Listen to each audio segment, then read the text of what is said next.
اچھا جو بینچ شامل ہوا تو انہوں نے مجھے بلایا، میں روسٹرم میں گیا اور انہوں نے جو آرڈر اناؤنس کیا یہ ہے کہ جو درخواست ضمانت تھی عمران خان کی، جو petition for suspension of sentence تھی، وہ منظور ہو گئی ہے۔ اس کے 5 نتائج نکلے ہیں۔ پہلا نتیجہ اس کا یہ نکلا ہے، جو عمران خان کی سینٹینس کی سسپینشن کا پہلا نتیجہ یہ نکلا ہے کہ عمران خان پاکستان تحریک انصاف کے چیئرمین کی حیثیت سے اب بحال ہو گئے۔ جو سزا کا آرڈر تھا، سزا کا آرڈر وہ سسپینڈ ہو گیا، اس لیے وہ چیئرمین تھے تحریک انصاف کے، عمران خان چیئرمین ہیں اور انشاءاللہ چیئرمین رہیں گے۔ دوسرا اس کا نتیجہ یہ نکلا ہے کہ فوری طور پہ ان کی رہائی ہونی چاہیے، اور کسی جگہ پہ بھی کوئی یہ جو بیٹھی ہوئی ہے گورنمنٹ جو صرف الیکشن کرانے کے لیے آئی ہے، یہ کوئی ایسا گندا کھیل نہ کھیلے جس کی وجہ سے ان کے اوپر جو چھوٹا موٹا اعتبار اگر کسی کو ہے تو وہ اٹھ جائے گا۔ اس لیے انشور کرے پرائم منسٹر، انشور کرے وزیر داخلہ کے عمران خان کو رہا کیا جائے۔ اس کا جو دوسرا ہے، میں نے بتا دیا، تیسرا پہلو یہ ہے کہ یہ طے ہو گیا کہ یہ ایک کینگرو کورٹ کا فیصلہ تھا اور کینگرو کورٹ کا فیصلہ آج معطل ہو گیا ہے۔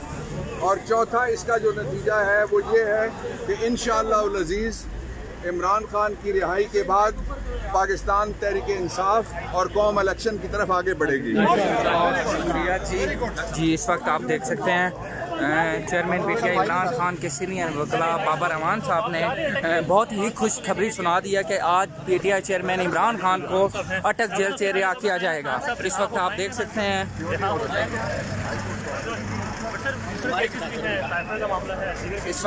سکتے ہیں بابر امان صاحب نے بہت ہی بڑی خوشخبری سنا دی ہے۔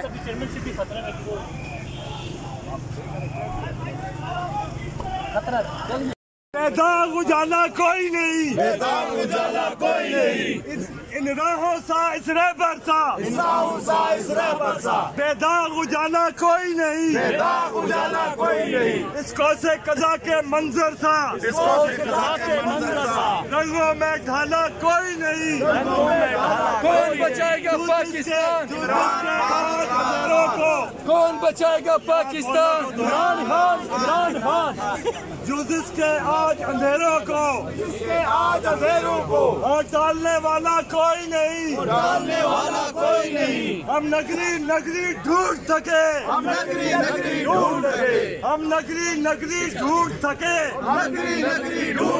عمران سے نہانا کوئی نہیں،